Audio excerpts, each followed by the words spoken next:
What's up, guys? It's Andy here. Welcome back to another episode of Painfully Honest Advice. So in this video, I'm going to go ahead and share with you guys how I go about doing research and finding dividend stocks that I want to go ahead and invest in. Now, I recently started a dividends-based portfolio, and currently I have a bit over $40,000 in this portfolio, but I do have about 67 stocks. So I do want to share with you guys all the homework and basically all the research and analytics and everything that I do to go ahead and research these stocks before I go ahead and add them to my portfolio.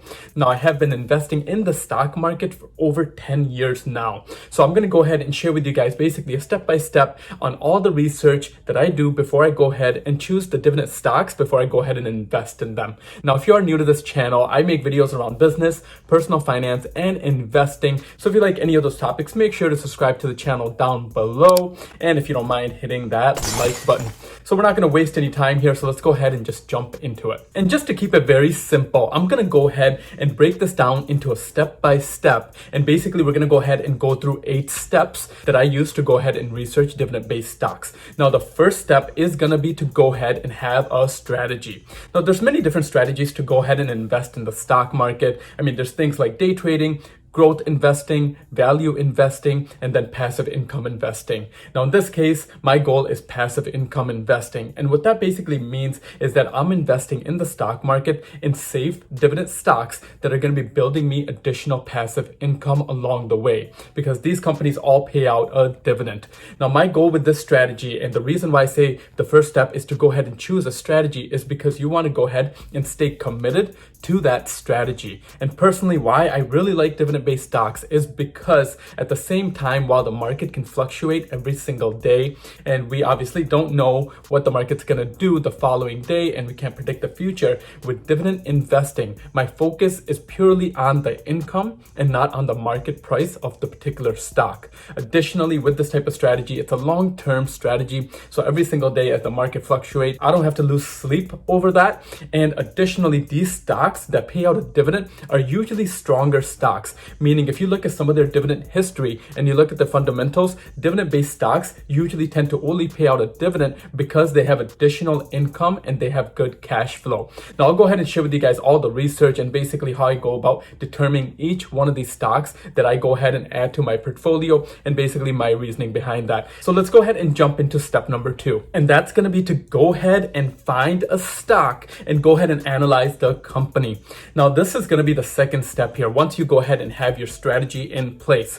And some of the resources that I actually use to go ahead and find different stocks that pay out dividends is a website called dividends.com or Seeking Alpha. Now, both of these sites are very good. And I should say, along with that, watching videos like this on YouTube, because there's a lot of videos around top stocks and top dividend-based stocks. But then again, always do your research and understand the company. So this is going to go hand in hand here in step number 2. So figuring out the type of stock that you want to invest in, and then going ahead and finding out a little bit more about that company. Now, usually what I say is, as a beginning investor, to go ahead and invest in companies that you actually already know or you use their product. Because when you use a company's product, you actually already know a lot about that company that you might have just not thought through. So in this case, I'm going to go ahead and choose an example like Apple. Now, with Apple, it's a very easy company to understand because in this case, I use a lot of Apple products. And at this point, Apple is one of the biggest technology companies in the world. So it's a very easy company to go ahead and understand. Understanding how the company makes money and the competitive edge in the company is very important, because at the end of the day, you're actually becoming a shareholder and investing your real money in that company. So to me, when I go ahead and analyze a company, some of the things that I go ahead and do is I'll go on their website. I'll try to figure out exactly what are the different product lines and how the company goes ahead and makes money. If you don't understand the company, that's going to be a no-no. Basically, do not invest in a company that you fully don't understand and you don't understand how that company goes about making money. But now, once you go ahead and have figured out the company that you want to go ahead and invest in, and you've basically done your research around this company and you understand the company's competitive edge and how that company goes about and makes money, you want to go ahead and analyze the company's market price and basically the company's stock. Now, some of the ways and some of the resources that I use to go ahead and analyze a company is going going to be through a website like a Market Watch or CNBC. And basically, when I go ahead and look at the company's stock price, a couple things that I'm looking for. The first thing that I actually look for is the way the company's stock price is trending. Basically, looking at the company's 1 month, 6 month, 1 year, 5-year, and all-time stock chart. I want to see that this company is growing over time. And if the stock price is not going and trending upwards, that's a sign that I maybe want to stay away from that stock, unless that stock, of course, went ahead and got into maybe a different product line, or they're a research stock that's actually going to be booming, or something happened there where they might be getting acquired or something along those lines. But focusing on a stock that's trending upwards is basically the stock that I want to go ahead and focus on, because with dividend-based stocks, usually these tend to be much safer stocks. Now, additionally, what I'll also go ahead and look for is the 52-week range of the stock. And basically, if this stock is starting to hit new highs, I mean, that's not a bad sign, but also determining, hey, what is going on with the stock and why is it starting to hit new highs? So for an example, with an Apple stock, obviously Apple at this point is starting to hit new highs. Now, additionally, I want to go ahead and look at a stock's PE ratio, which is basically their price to earnings ratio. So with a stock like Apple that's trading at 30 times their earning, the PE ratio is at 30. So that's basically the easiest way to go ahead and look at that. But basically, with a stock that has a PE ratio of above 20 is usually a stock that's overvalued, and a stock that's between a 10 to 20 PE ratio is a stock that maybe is worth an investment right now that's at a decent value, and anything under a 10 is usually a stock that's undervalued based on their earnings. So that's something that I do focus on. But a lot of times within the tech sector, a lot of these stocks are trading based on their future income and their future earning. So a lot of times the PE ratio usually tends to be a little bit higher. But now the fourth step is gonna be to go ahead and analyze the company's dividend. Now, by analyzing the company dividends, I use a website called Seeking Alpha or dividends.com to do this. But analyzing a company's dividend is very important. And some of the things that I actually look for is the dividend growing for that company? How safe is their dividends? What's the management's take on their dividends? And then how long has the company been paying their dividends? And what's the track record? Has the company ever cut their dividends? So for example, if we take a company like Apple, Apple actually started paying out their dividends about 7 years ago. But since then, this company has been consistently growing their dividends. Now, of course, a thing that I also look for is the actual dividend of the stock. And with the tech sector and a stock like Apple, usually they tend to pay a lower dividend than some of the other stocks out there. Now, another way to go ahead and look at this and to do your research on this is to look at companies that are dividend kings or dividend aristocrats. And basically, those are going to be companies that have been consistently growing their dividends for a longer period of time, like 25 years or 50 years.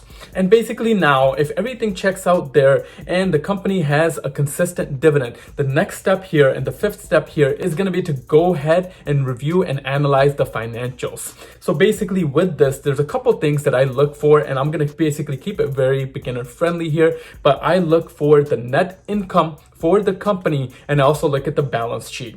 Now, two things around this. When I'm looking at the net income, I'm basically looking to make sure that, hey, is the company growing their income year over year? And if they're not growing their income, how much is it down this year as opposed to last year or the year before that? But a company like an Apple has consistent growth. In 2019, they made a bit less than 2018, but if we actually look at their overall track record for the last couple of years, this company is still consistently producing. So net income is very important because that's income after all your expenses. Now, additionally, looking at a company's balance sheet is also very important because you want to go ahead and analyze a company's assets and liabilities. Basically, to keep this very simple, assets should always overcome liabilities. So looking at a company's assets, if a company's assets are worth, let's say, $300 million, the liabilities should be less than that, because if anything were to happen to that company, the company still has money